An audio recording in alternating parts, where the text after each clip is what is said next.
This channel does not promote any violent, harmful, or illegal activities. All content provided by this channel is meant for an educational purpose only. Top quality और consistent performance के लिए सिर्फ silver pumps नाम याद रखना। স্বাগত আপনাকে টিভি9 বাংলায় শুরু করছি 11টায় 11 আমি দীপ রয়েছি আপনার সঙ্গে। আজ রথের রশিতে পড়বে টান, নীলাচলে সেজে উঠেছে জগন্নাথ বলভদ্র সুভদ্রার রথ। ভক্ত সমাগমে ভরে উঠেছে পুরী। এই মুহূর্তে সরাসরি আপনাদের ছবি দেখাবো, পুরীর ছবি। পুরী থেকে আমাদের সঙ্গে আমাদের সহকর্মী শ্রাবন্তী রয়েছেন, এর পাশাপাশি দীঘা থেকে আমাদের সঙ্গে রয়েছেন আমাদের সহকর্মী শুভজিৎ, এবং ইসকন থেকে আমাদের সঙ্গে রয়েছেন আমাদের সহকর্মী সৌভিক। প্রত্যেকের কাছে যাব, তবে শুরুতেই শ্রীক্ষেত্রে নজর রাখবো, কারণ সেখানে এই মুহূর্তে বিশেষ আচার শুরু হয়ে গেছে। শ্রাবন্তী আমাদের সঙ্গে রয়েছে। শ্রাবন্তী, কি চলছে এখন পুরীতে? যে শব্দ তুমি শুনছো সেটা মূল যে সিংহদ্বার, সেই সিংহদ্বার থেকে পণ্ডী যাত্রা শুরু হয়েছে। আসলে এই যাত্রা হচ্ছে বিগ্রহ যে রয়েছে জগন্নাথ, সুভদ্রা এবং বলভদ্র, তাদেরকে বের করে নিয়ে আসার পদ্ধতি।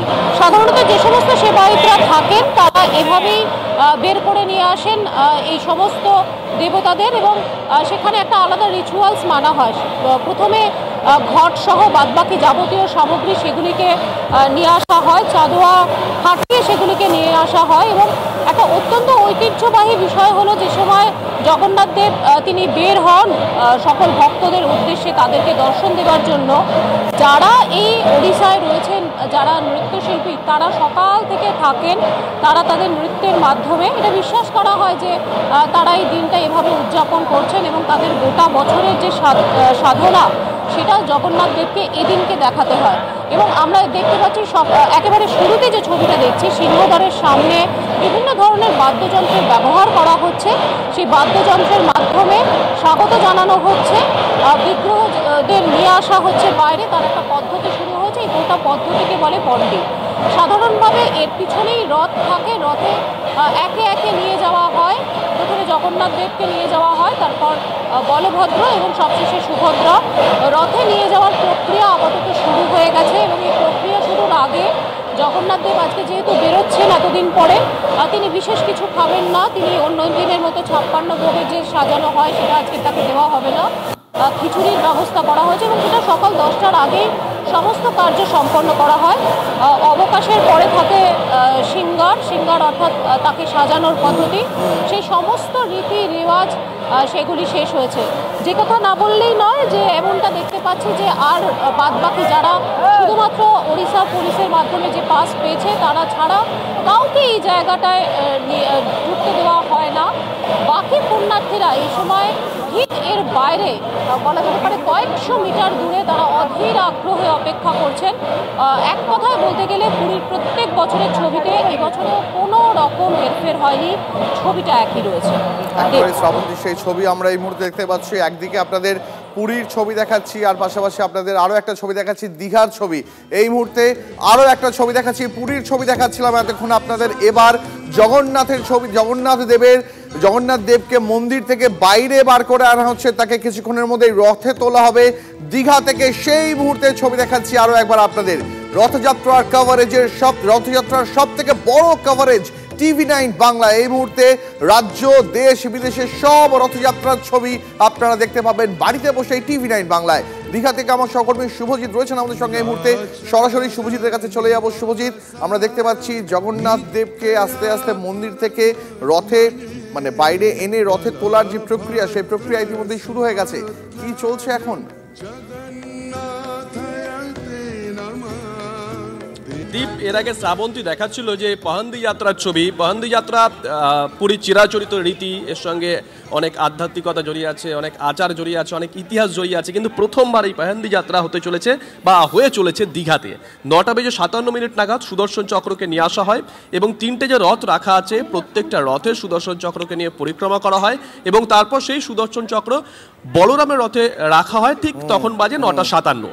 10:27 নাগাদ বলরামের মূর্তি বাইরে বের করে আনা হয়, এবং আমরা যে ছবি দেখলাম, যে ছবি আমরা পুরীতে দেখেছি বা যে ছবি আমরা মাহেশে দেখেছি, সেই একই ছবি বলরামের মূর্তি নিয়ে আসা হচ্ছে। ইসকনে যারা নিয়ে আসছেন, দোলাতে নিয়ে আসছেন, চারিদিক থেকে পুষ্পবৃষ্টি হচ্ছে, হ্যাঁ, ধ্বনি উঠছে। তারপরে সেই 10:27 নাগাদ বলরামের মূর্তি স্থাপন করা হয় বলরামের রথে, যে রথ অমিত এই মুহূর্তে দেখাচ্ছে। তারপরে যে রথটা রয়েছে, মাঝের রথ, 10:49 নাগাদ 10:49 নাগাদ সুভদ্রার মূর্তি ঠিক একই রকম ভাবে নিয়ে আসা হয়। ইসকনের যারা এনেছিলেন তারা ওই রকম দোলাতে দোলাতে নিয়ে আসেন, পুষ্পবৃষ্টি করা হয়, ধ্বনি ওঠে, কাসর বাজে, ঝাঁঝ বাজে। তারপরে 10:49 নাগাদ সুভদ্রার মূর্তি রথে স্থাপন করা হয় এবং এখন ভেতর থেকে নিয়ে আসা হচ্ছে হাওয়া করতে করতে জগতের নাথ জগন্নাথের সেই মূর্তি নির্দিষ্ট সময়ে বাইরে আনা হবে এবং ঠিক একই রকম ভাবে জগন্নাথের মূর্তি একদম শেষে স্থাপন করা হবে। এবার অনেকেই প্রশ্ন করতে পারেন যে আগে বলরামের রথ কেন যাবে মাসির বাড়ি? দেখো, কথিত আছে জগন্নাথ দেব তিনি জগতের নাথ, তিনি আগে তার দাদা এবং বোনকে রওনা করিয়ে দিয়ে সব শেষে তিনি যান। এখানেও কিন্তু তাই, একদম প্রথমে বলরাম, তারপরে সুভদ্রা এবং তারপরে জগতের নাথ জগন্নাথ। তার মূর্তি এখন আনা হয়নি, তার মূর্তি আনা হচ্ছে। জগন্নাথের রথ সব থেকে বড় রথ, যেটা একদম পিছনে থাকবে 16 চাকা, মাঝে থাকবে সুভদ্রার রথ 12 চাকা এবং একদম সামনে থাকবে বলরামের রথ 14 চাকা রথ। রথ সম্পর্কে এর আগে একাধিকবার বলেছি, রথগুলো কিভাবে সাজানো হয় সেই বিষয়টাও বলেছি। এখন একেবারে মাহেন্দ্রক্ষণের অপেক্ষা জগন্নাথ দেবের মূর্তি কখন ভেতর থেকে বের করে নিয়ে আসা হয়। আমরা ছবি একটু আগে দেখাচ্ছিলাম যে ভেতরে জগন্নাথ মূর্তিকে হাওয়া করা হচ্ছে, এখন দেখার কখন বের করে নিয়ে আসা হয়। একেবারে শেষ মুহূর্তের প্রস্তুতি চলছে। সাজো সাজো রথ মন্দির নির্মাণের পর প্রথমবার গর্ভগৃহ থেকে ভগবান বাইরে বেরিয়ে আসছেন। ভগবান এবার তার তার ভক্তদেরকে দর্শন দেবেন স্বয়ং। আর সেই অপেক্ষা অগণিত ভক্ত, তারা এই মুহূর্তে দীঘার যে রাস্তা তার দুধারে দাঁড়িয়ে আছে। দীপ, আমরা দেখতে পাচ্ছি শুভজিৎ, সেই ছবি আমরা দেখাচ্ছি দীঘায় জগন্নাথ মন্দির প্রতিষ্ঠিত হওয়ার পর এই প্রথমবার দীঘায় রথযাত্রা এত ধুমধাম করে পালিত হচ্ছে। এবং এই মুহূর্তে আপনাদের যে ছবি দেখাচ্ছি দীঘা জগন্নাথ মন্দির থেকে জগন্নাথ দেবকে দোলাতে দোলাতে বাইরে রথে তোলা হবে, সেই প্রক্রিয়া ইতিমধ্যেই শুরু হয়ে গেছে। দীঘার ছবি দেখাচ্ছি আপনাদের, এর পাশাপাশি দেখাচ্ছি পুরীর ছবি। পুরীর ছবি দেখাচ্ছি এই মুহূর্তে আপনাদের, আর একটা ছবি দেখাবো, পুরীর ছবি দেখাবো আপনাদের এই মুহূর্তে। দেখুন, পুরীতেও আস্তে আস্তে জগন্নাথ দেবকে গর্ভগৃহ থেকে বার করে আনার প্রক্রিয়া সেখানেও শুরু হয়ে গেছে। এই মুহূর্তে একেবারে 11:06 বাজে এই মুহূর্তে পুরীতে, সেখানেও গর্ভগৃহ থেকে জগন্নাথ দেবকে বার করে রথে তোলার যে প্রক্রিয়া সেই প্রক্রিয়া শুরু হয়ে গেছে। পুষ্পবৃষ্টি হচ্ছে, জগন্নাথ দেবকে দোলাতে দোলাতে রথে তোলা হবে আর খানিকক্ষণের মধ্যেই। শ্রাবন্তী আমাদের সঙ্গে রয়েছেন। শ্রাবন্তী, আমরা দেখতে পাচ্ছি লক্ষ লক্ষ ভক্ত জগন্নাথ দেবের দর্শন পাওয়ার জন্য পুরীতে আজ ভিড় জমান। সেই মাহেন্দ্রক্ষণ এসে উপস্থিত, গর্ভগৃহ থেকে জগন্নাথ দেবকে বার করা হচ্ছে।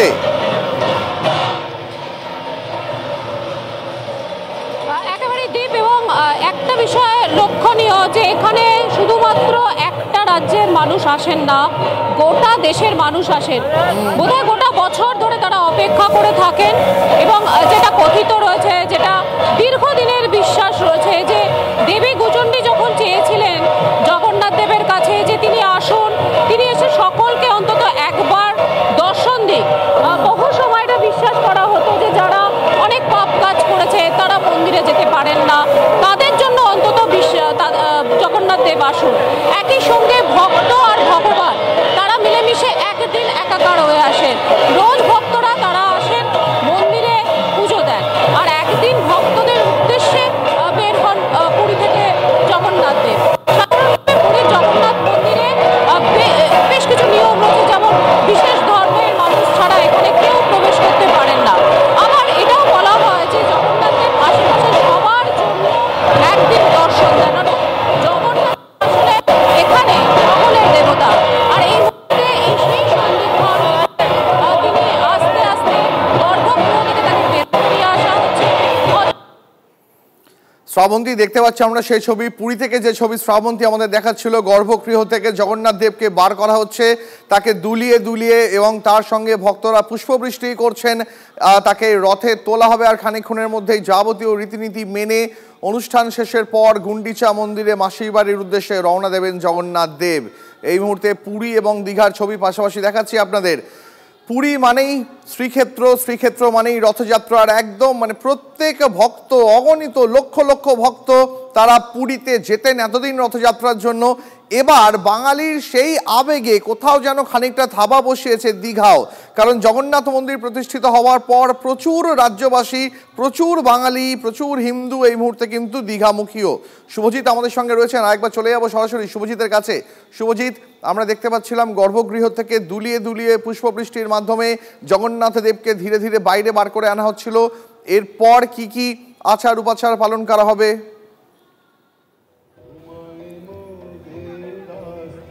জগন্নাথ দেবকে নিয়ে আসা হবে যেমন ভাবে নিয়ে আসা হয়, আমরা মাহেশে দেখি প্রতি বছর বা পুরীতে দেখি, ঠিক একই রকম ভাবে দোলাতে দোলাতে নিয়ে আসা হবে, পুষ্প বৃষ্টি করা হবে, কাসর বাজবে, ঝাঁঝ বাজবে, তারপরেই তোলা হবে জগন্নাথ দেবকে তার রথে, যেমন ভাবে তার দাদা এবং বোনকে রথে তোলা হয়েছে সেটাও একটা নির্দিষ্ট সময় মেনে, অভিজিৎ মুহূর্ত মেনেই তোলা হবে।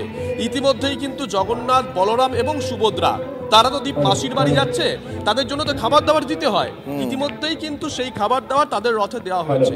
এই ক্ষেত্রে কিন্তু জগন্নাথ, বলরাম বা সুভদ্রাকে কোন রকম খিচুড়ি, ভাত, পোলাও, ডাল, মানে নিত্য ভোগে আমরা যেটা দেখি সেই জিনিস দেওয়া হচ্ছে না। তাহলে কি দেওয়া হচ্ছে? রথে করে তারা যখন যাবেন মাসির বাড়িতে তখন তাদেরকে দেওয়া হচ্ছে শুকনো খাবার, তার মধ্যে বিভিন্ন রকম মিষ্টি রয়েছে, তার মধ্যে ড্রাই ফ্রুটস রয়েছে, তার মধ্যে ফল রয়েছে, কাজু কিশমিশ রয়েছে, খেজুর রয়েছে, এগুলোই কিন্তু দেওয়া হচ্ছে। পাশাপাশি বিছানাপত্র দেওয়া হয়েছে, সেই ছবিও দেখেছি।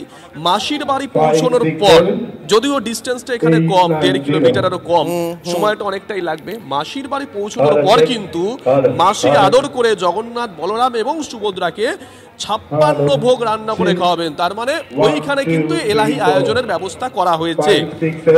সব থেকে ইন্টারেস্টিং দ্বীপ, দর্শকদের এটা একটু জেনে রাখা প্রয়োজন। এর আগে অনেকেই জানতে চাইছিলেন যে পুরী দীঘার মন্দির যখন বন্ধ থাকবে 15 দিন, তাহলে কি আমরা ভগবান দর্শন করতে পারবো না? ভগবান দর্শন করতে পারেননি, কারণ ভগবান তখন নিবৃত্ত বর্ষে গেছিলেন।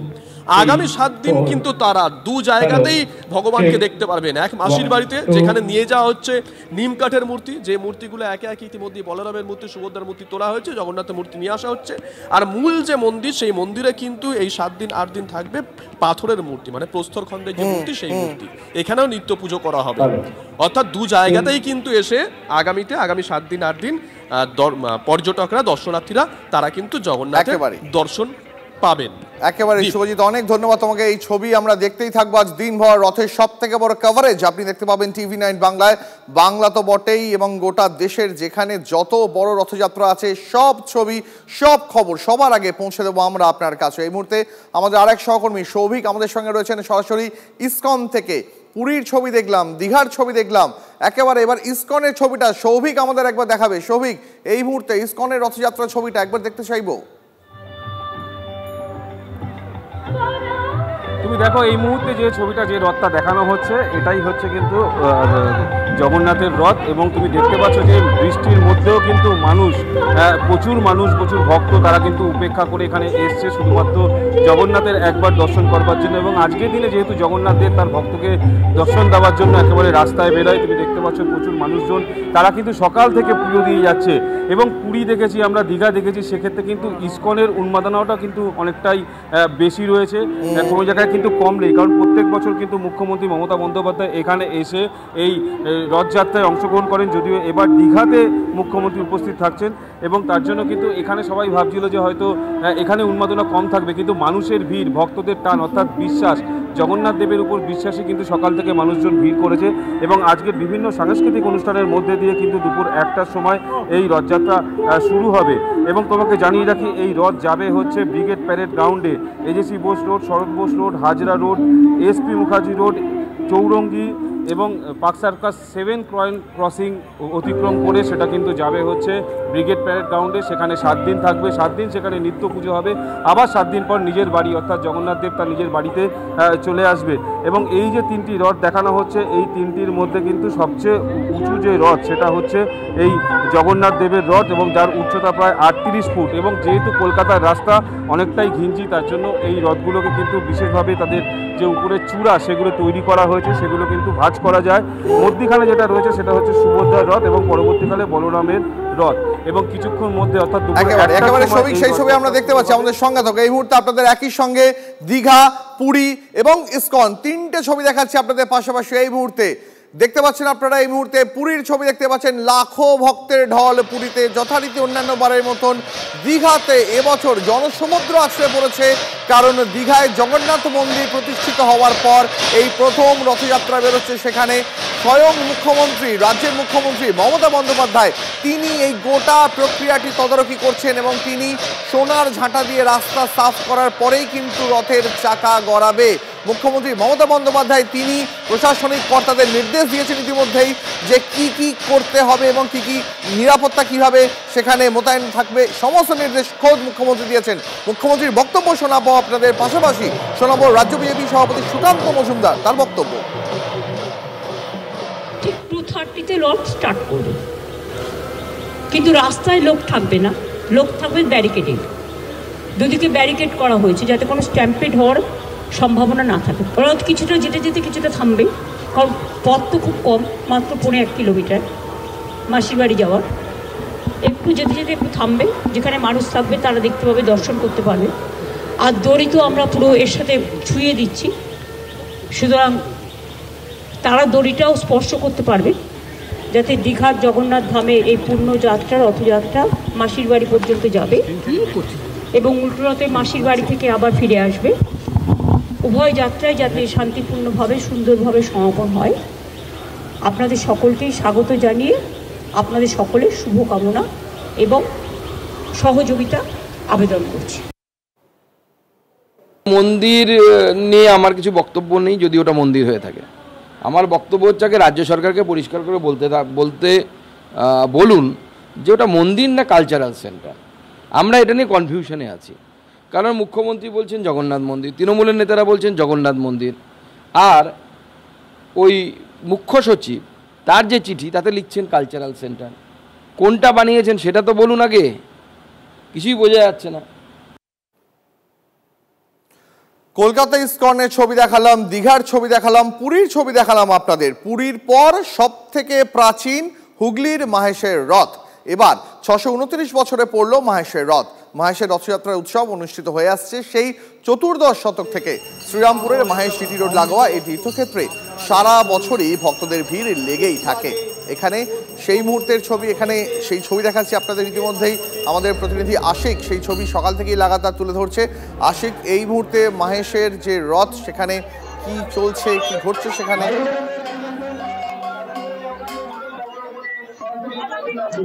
আর জানিয়ে রাখবো যে মাহেশের যে রথ, সেই রথ সুসজ্জিত হয়ে গেছে এবং জিটি রোডের ধারে সেটি রাখা রয়েছে। আমি এই মুহূর্তে রয়েছি মায়ের যে জগন্নাথ সেই মন্দিরের ভিতরে রয়েছে এবং তোমাকে দেখাবো যে যত বেলা বাড়ছে, যত দিন বাড়াচ্ছে, তত কিন্তু সমাগম বাড়ছে এই যে মাহেশে।